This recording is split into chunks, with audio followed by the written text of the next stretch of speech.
Good afternoon and welcome to today's Georgetown Alumni Lifelong Learning webinar hosted by the Georgetown University Alumni Association.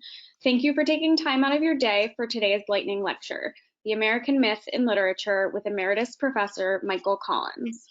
Michael Collins is an Emeritus Professor of the Department of English within the Georgetown College of Arts and Sciences.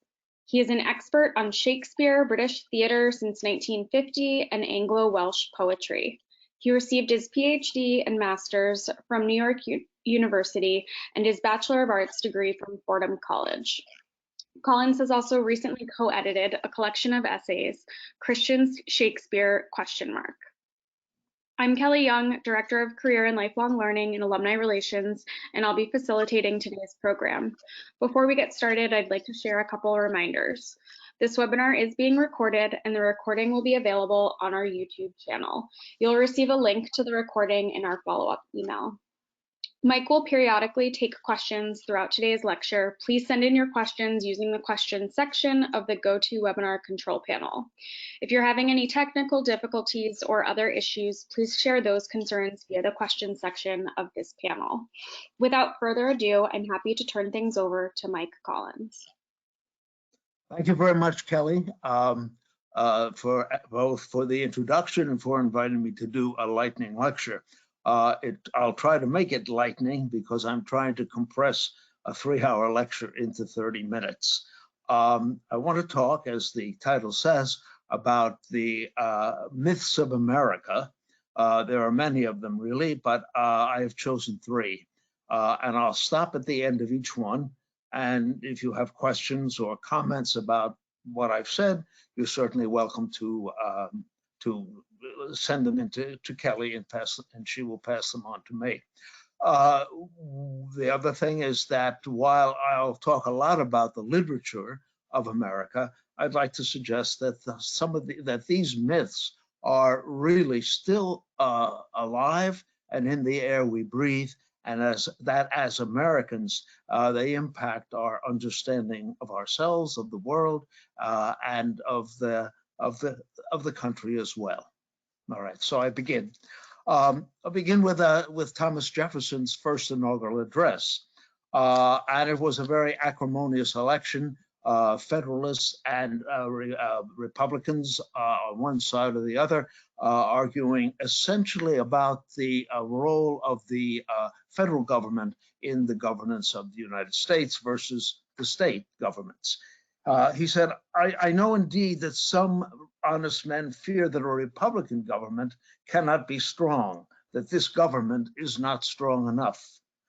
And this is what I'd like you to hear, but would the honest patriot in the full tide of successful experiment abandon a government which has so far kept us, and here are the operative words, free and firm, on the theoretic and visionary fear that this government, the world's best hope, may by possibility want energy to preserve itself. There's a lot to talk about there. The world's best hope, this government and so on, but I want to focus on that idea of firm and free and firm. What he identifies there is a continuing tension in American society, in American governance, between the claims of the individual and the claims of society. For example, in our own time, gun control. I don't want to talk about gun control or gun legislation, but it is an example of that tension between what you might want to call individual rights versus the good of the community, of the common weal. And in the point that I want to make is, in the myth at least, America very much celebrates the individual and ignores or sees as less than important, maybe that's not quite the way to put it, the community. And American literature does the same, as we will see. For example, of that idea of celebrating the individual. In a Supreme Court case in 1992, Planned Parenthood versus Casey, Justice Kennedy said this about liberty, although he might have meant freedom. At the heart of liberty is the right to define one's own concept of existence, of the meaning of the universe, and of the mystery of human life. Now, if that's not a celebration of individualism and the individual vision, I don't know what is. And of course, there's the great proponent of American individualism, Ralph Waldo Emerson. To believe your own thought, Emerson says, to believe that what is true for you in your private heart is true for all men, that is genius. And so the American myth celebrates the individual and distrusts the community. It starts with when in American literature, it begins with a short story you've probably read, maybe when you were 9 years old, Rip Van Winkle. Rip Van Winkle is a easygoing, lighthearted young man, or yes, youngish man when the story begins, who, as Washington Irving says, will eat black bread or brown, whatever comes his way. What he wants to do is to enjoy his life, the pursuit of happiness. However, the trouble is he has responsibilities, and he has to become a member of the community.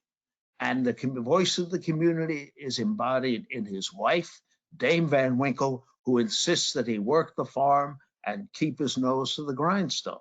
Well, one day, Rip, all he wants to do is fish and hunt and enjoy life.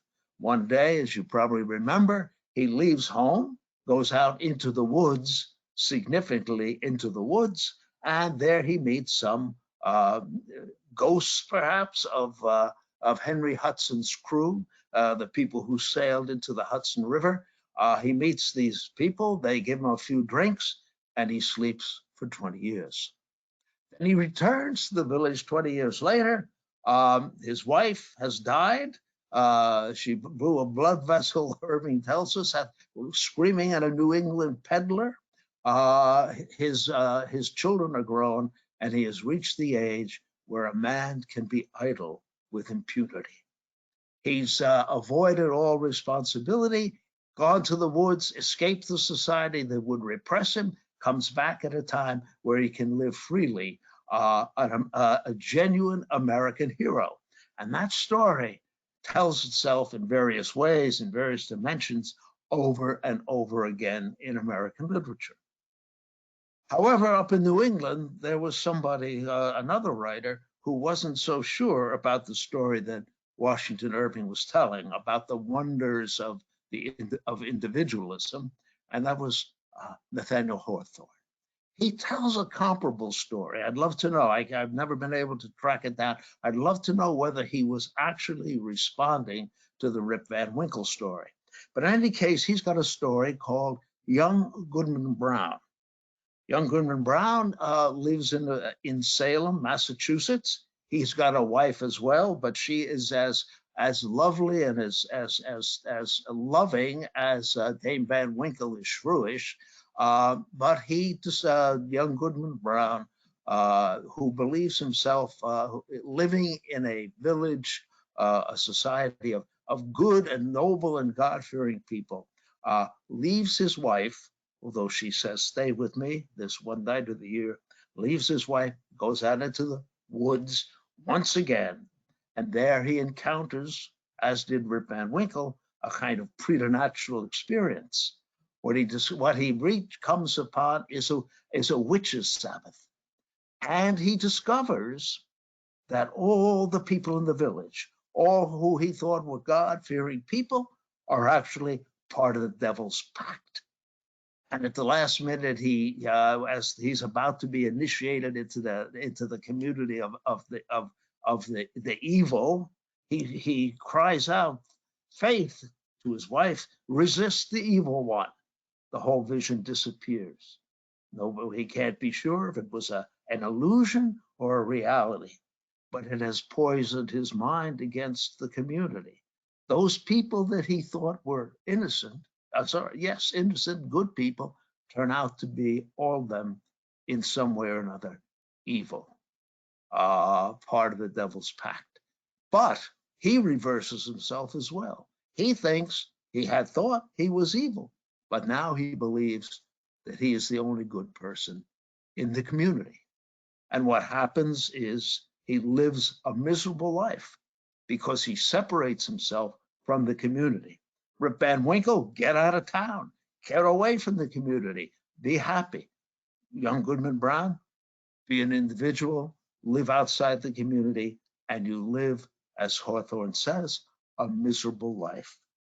Young Goodman Brown, to quote Emerson, to quote Hawthorne in another story, young Goodman Brown loses his hold on the magnetic chain of humanity. He denies his oneness with other people and lives a miserable and unhappy life. He even distrusts his wife. For Hawthorne, man's proper place, a person's, I should say, proper place is in the community. For Irving, in a kind of comic way, he's reflecting the American belief in individualism, in escape, in being your own person and living your own life as you choose.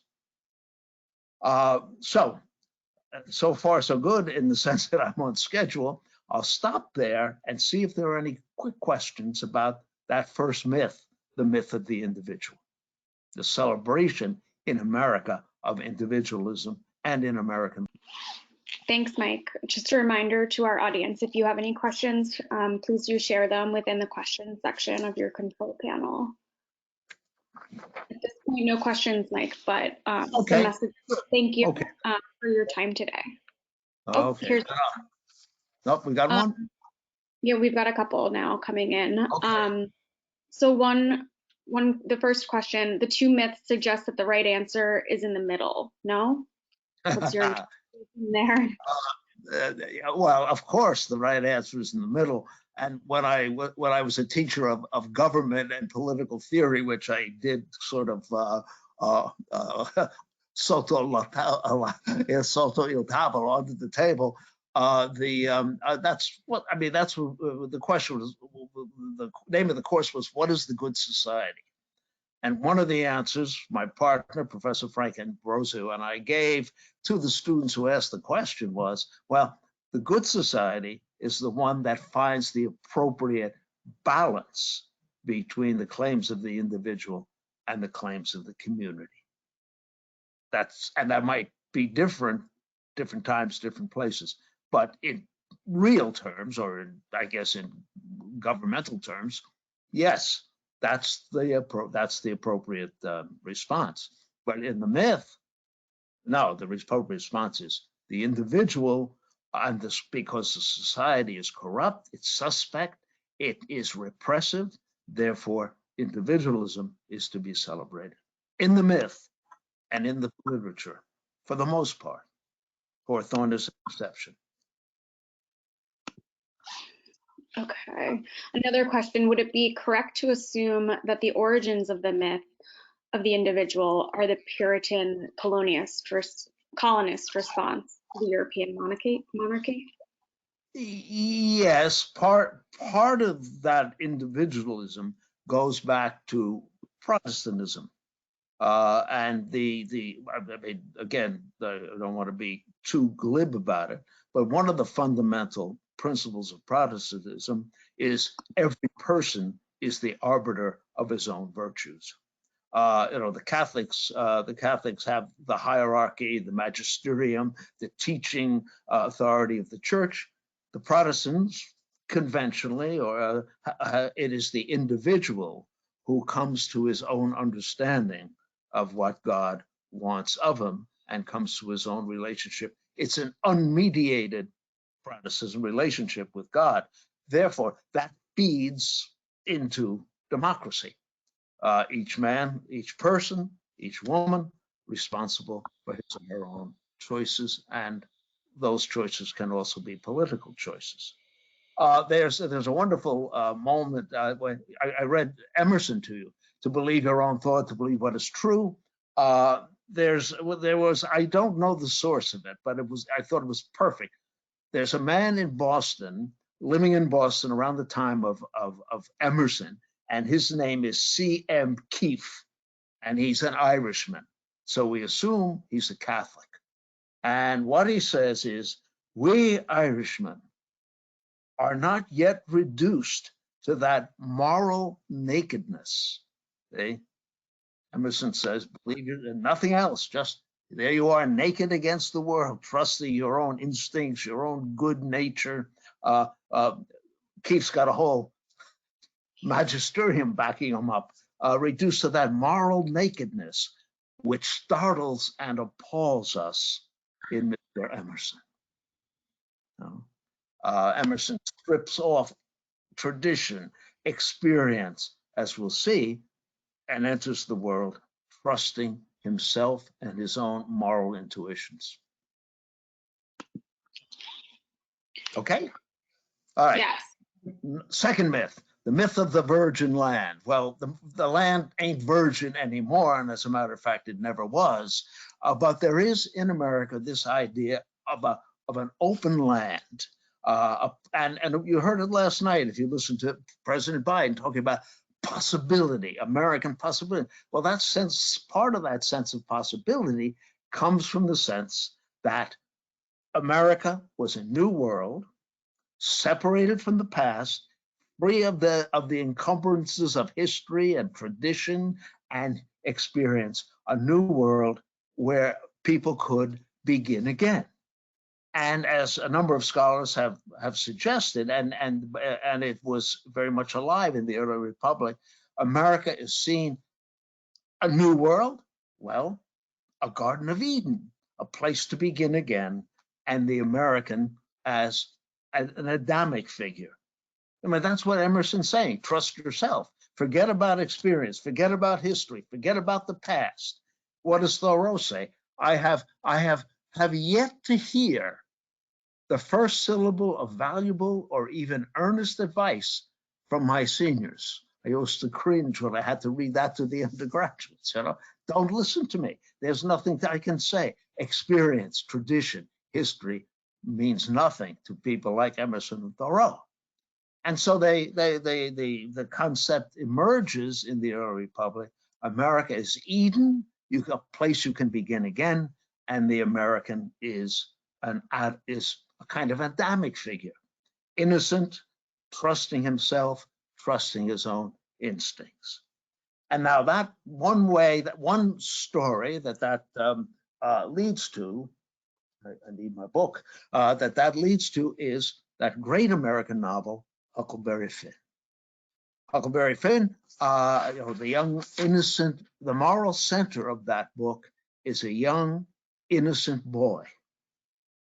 He feels the pressure of society to conform, to act in the right way, but his own instincts tell him there's something rotten at the core of society. And of course, the people are mean-spirited, they're avaricious, they're corrupt, but the deepest corruption is slavery.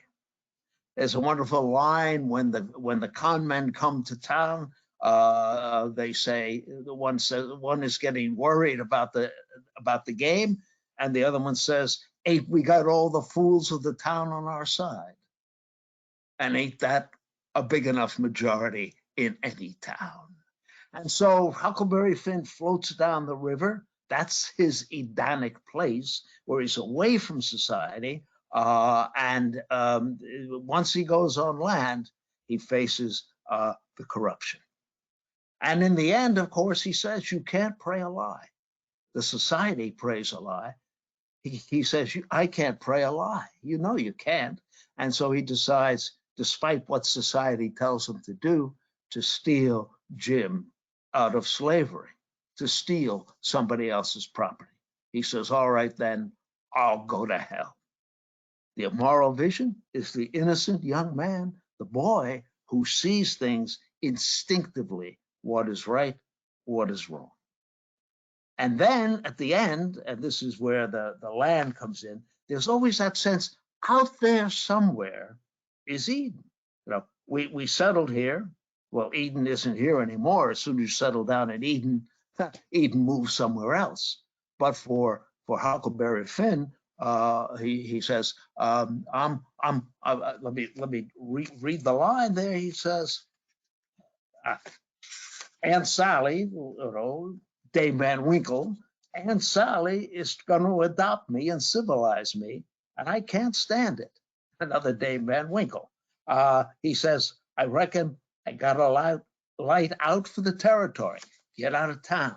That's what American heroes do. They get out of town because the society in which they are forced to move is corrupt. He says, I got to get out of town, but he adds, ahead of the rest. The quest is doomed because the others are right behind you, and then Eden becomes spoiled again, and it's not the Garden of Eden that you hoped for. And of course, if you think quickly, the classic American hero, the man alone, the gunfighter, the vigilante. Think of Shane, for example, if you know that story. No wife, no family, no last name, call me Shane, no history, celibate, moving on. Got to be getting on, he says at the end. And where's he getting on to? The wilderness, the frontier. But even all those kind of stories, the gunfighter knows the end is imminent and the world is changing, even as he moves through an earlier time. Now I'll stop for a minute. So one question that's come through, Mike, to what extent, and I think applies to both myths that you've discussed so far. Oh yeah, they're interlocked. Yeah, they're interlocked. The innocent, the individual, the man free, Shane, they're all interlocked into kind of a celebration of individualism. What the myth of the land brings is that sense of that idea of innocence. And we don't need no experience. We don't need no history. Instinctively, we know what to do. And if that is, I would propose, an American trait. So Dimitri asks, to what extent were 19th century experiments in utopian communitarianism a reaction to or in conversation with these myths? Was this individualism an omnipresent zeitgeist, or were the people involved well read enough to have engaged with this literature? I think the people who started were pretty well read with this literature. I would assume so. I'm thinking mostly of the New England, the New England Transcendentalists and Brook Farm, places like that. There's another one there, I can't remember the name. That was an attempt to create a utopia. And that sense of possibility. We can do it. We can put together a community that will embody the values that we believe in. Hawthorne writes the book, The Blythedale Romance. It's basically about Brook Farm. And he says, because of his particular vision of the human condition, he says there's no way that's going to work. To put it at its fundamental, it's not going to work because of original sin. See, and that's why in his stories, you've got to get experience or you'll be destroyed. The innocent is destroyed. You mentioned Shane. How is the myth represented in the great Western movies of the mid-century? Individual versus agrarian civilizing. Yes, exactly. Yeah, that's it. Any of those wonderful, I love those films. And yes, the idea, the hero of the story is an individual. He's alone. He rides in, he does his work, he rides out. He has no wife, he has no family, he's celibate, he has no history. Call me Shane. Who are you? Call me Shane. At the end of the book, the narrator says, nobody knows who he is, but I know he rode out of the West. He rode into our town and out into the West. That is sort of a distillation that particular kind of story, a distillation of the American myth. Watch High Noon. They're all worried. The marshal's getting married. It's a Samson and Delilah story. Mess with the women, and you are emasculated. That's Shane's leaving town because he can't settle down with Marion, Little Joe's wife, because, well, she's already married, but that would deny the essence of who he is. I should say quickly, just to make clear that I know, the virgin land was never virgin. There happened to be a bunch of indigenous peoples living there, but they get erased in the myth. And the other thing is women, because like Dame Van Winkle, because they, and Aunt Sally, comically, are associated with settlement and with responsibility and with conformity, are never get are cast in a negative light in some of those stories. And if they want to play the game to become self-reliant, autonomous individuals, they usually fail. Think of the book The Awakening. Think of, if you know the movie, Thelma and Louise. There's no way out for them. All right, I'll do anything else, Kelly? We okay? Nope, we're good to move ahead. Good. Okay, then the last myth, of course, is the one we all know about, the American dream. Any young man, and again, it's usually a young man, and my wife said to me, "You're going to get into trouble with these things." I said, "But remember, I just deliver the news. I don't make it." So any young man, through hard work and ingenuity, can rise in the world and achieve wealth and status in the community. And now, of course, there's the Horatio Alger stories, the Horatio Alger myths, but there are two archetypal figures in American culture and literature who embody that myth. One is Benjamin Franklin. You may remember the story. He arrives as a poor young man, buys his 2 loaves of bread, walks up Market Street, looks around the city and says, "This is a nice city. I'd like to own it." And in about 10 years or so, he probably does, or he owns a good chunk of it anyway. Hard work, success, all of that is mythologized in the autobiography of Ben Franklin. That's a fiction, not entirely. But it's not. It is a construct. On the other hand, you have Henry David Thoreau. He looks around Concord, Massachusetts, sees his neighbor, the farmer, behind the plow. The ox is pulling the plow. He asks himself, "I wonder who's in greater bondage, the farmer who behind the plow or the ox who pulls it?" The great mass of men leads lives of quiet desperation. The price is too high. He gets out of town. Again, he gets out of town. Now, of course, that's a myth. It's a story. He didn't move. He had his cabin in the woods for a couple of years, but Ralph Waldo Emerson took good care of him. But he goes out into the woods again, into the land, the virgin land, builds his cabin, and says that he builds his cabin and lives in the woods. He says, "So that when I come to die, I will know that I have lived." Escaping repression, escaping the drudgery, the need to conform which society lays upon individuals. We're running out of time, but that's the last myth anyway. The great story, if you look at, I'll do this quick, you look at the Glass Menagerie, those two archetypal figures, Thoreau and Ben Franklin, show up in Tom Wingfield, the poet in the shoe factory, who eventually gets out of town, joins the Merchant Marine, and Jim O'Connor, the son of Irish immigrants, or at least the descendant of Irish immigrants, who believes in the American dream, money, power, zoop. That's the cycle democracy is built on.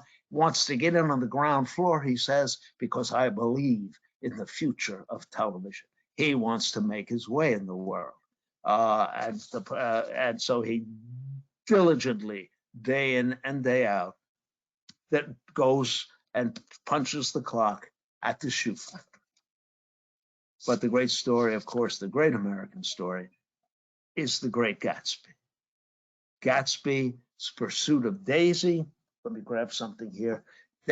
Gatsby's pursuit of Daisy involves in his need to make the American dream come true in his own life. But even when he's got the money and got the position and the big house, he's still rejected by the old people with the old money. The myth is a sham, says Fitzgerald. But the pursuit of Daisy, you see, also becomes the pursuit of Eden. All his dreams are invested, and poor Daisy is one of the least appropriate persons to invest your great dreams in. All his dreams are invested in Daisy, and he hopes either to relive the experience they had. This is relevant to the idea of Eden. Nick says to Gatsby, you can't repeat the past. Daisy won't be the same person. And Gatsby says, of course you can. You can go back to Eden or go forward to find it once more. But it's never there. It's either behind you or ahead of you. I'll end with this little quotation from The Great Gatsby. Nick is sitting in Long Island on his last night before he goes back significantly to the Midwest. He said, I gradually became aware of the old island, here that flowered once for Dutch sailors' eyes. We're back with Rip Van Winkle. A fresh green breast of the New World. Its vanished trees, the trees that had made way for Gatsby's house, had once pandered in whispers to the last and greatest of all human dreams, to recreate the past, to find Eden. For a transitory, enchanted moment, man must have held his breath in the presence of this continent, compelled into an aesthetic contemplation he neither understood nor desired, face to face for the last time in history, the New World, with something commensurate to his capacity for wonder. And as I sat there brooding on the old unknown world, I thought of Gatsby's wonder when he first picked out the green light at the end of Daisy's pier. That green light comes to symbolize the dream of individuals, the dream of America for a brave new world. And time is about up, so I'll stop there and see if there are any other questions. So Andrew asks, so Fitzgerald is ultimately cynical then of this American Say it again? dream. I missed the beginning. So do you interpret Fitzgerald ultimately being cynical of the American dream? Maybe not cynical, but certainly at the end of Gatsby, it becomes clear that that dream, that Franklin dream of rising in the world, there's still class. Tom and Daisy are old money, particularly Tom, old money, and Gatsby can't crack in to that world. And a poor boy from Princeton, Catholic, it may be that Fitzgerald felt that himself in some way. I don't think he's cynical. I think he honors the desire, the hope, and so it's not just these. But he realizes, at least in terms of the Ben Franklin myth, it's probably not going to happen. So here's an interesting question. So from the last several decades of American literature, when long suppressed voices have been able to emerge, can we add a fourth myth, perhaps that of the individual that had endured human suffering, like slavery, and emerged free?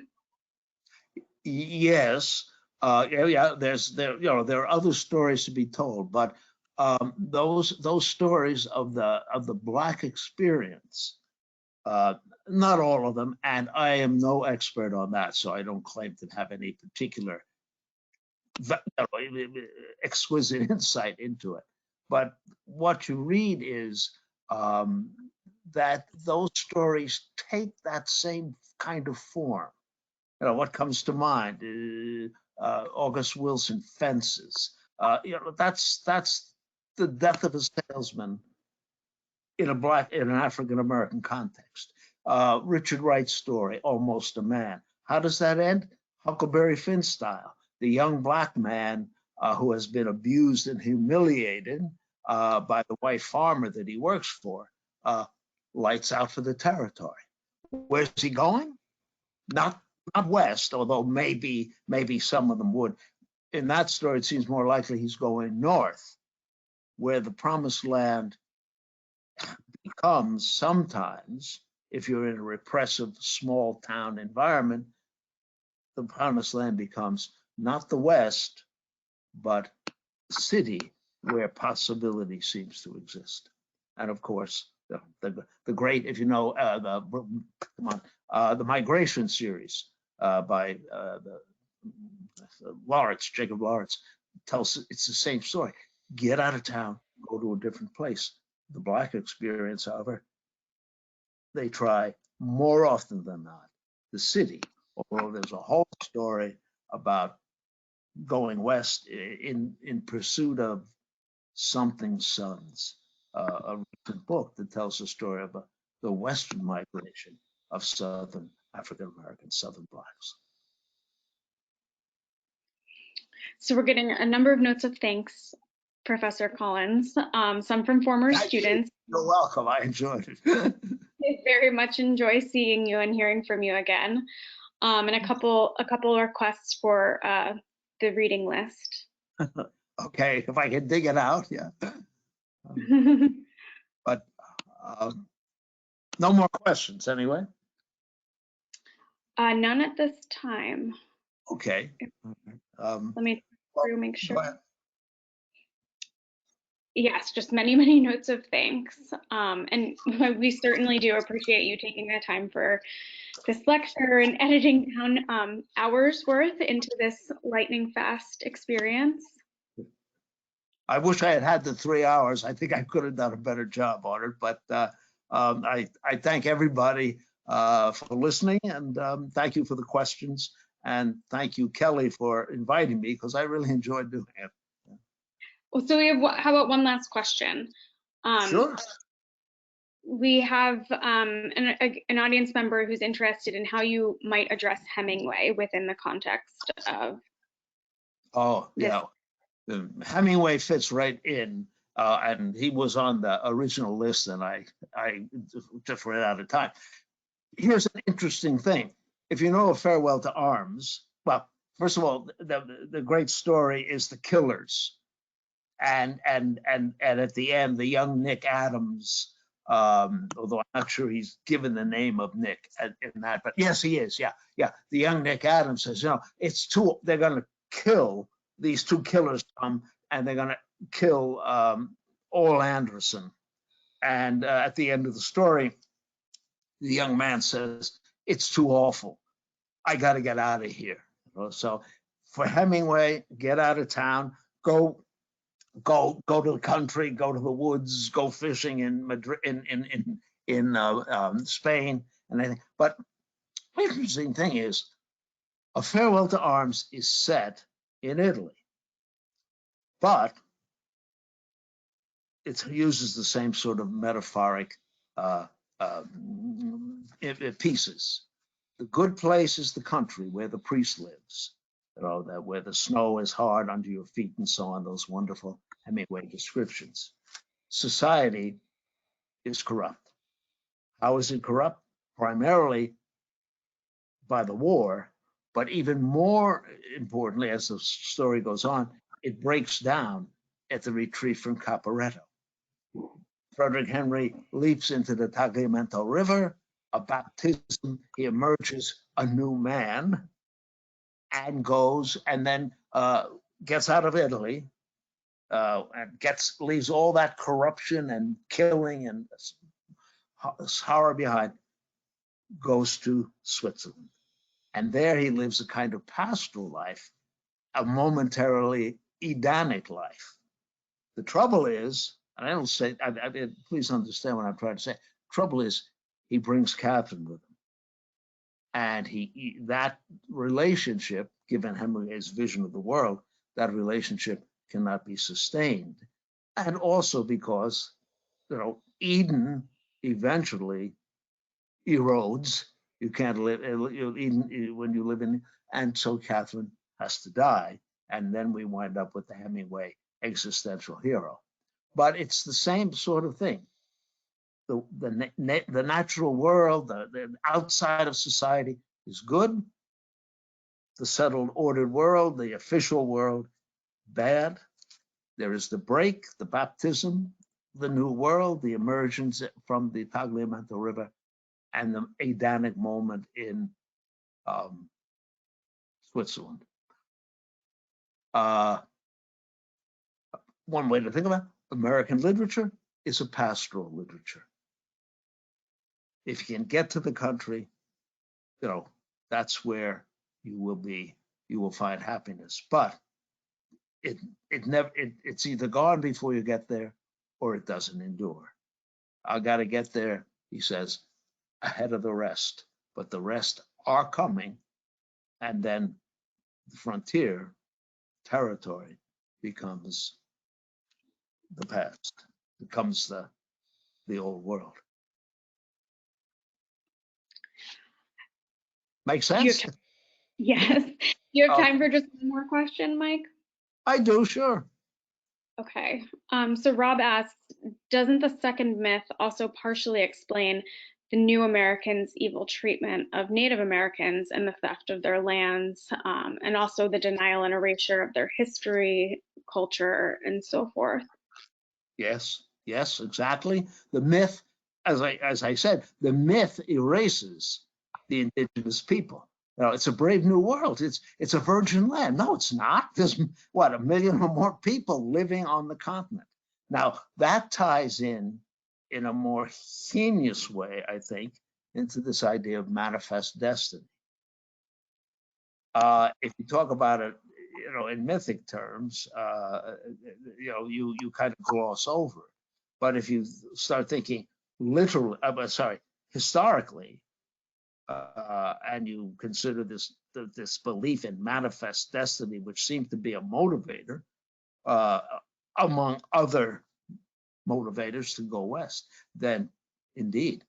But the myth does, in a sense, excuse or at least repress an ugly reality. In the same way, the myth represses the ugly reality of slavery. Individualism. All men are created equal, yeah? That's not what was going on at the time. That too is a myth. And the question that, in America, what does that mean? All men are created equal. Well, it means, I think, that you start equal, but you don't. We know that too. These are myths, and they are, when you watch Shame and forget about the indigenous people, they're kind of enjoyable, and I love cowboy movies.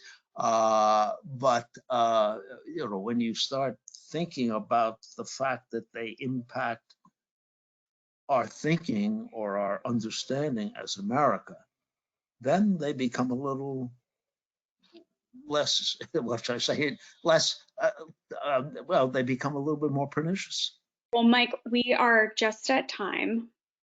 Good. Thank you so much again for taking the time to share your expertise and have this conversation with our alumni community. Thank you all for joining today.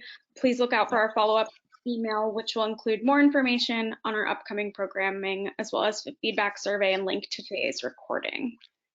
Mike, thank you again. You're welcome. If somebody asks for a reading list, I can probably come up with something anyway that I can send to that person if he or she would send me an email. And my email you can get on the Georgetown website. Perfect. Thank you so much. Okay, All right. take care. Thank you all very much.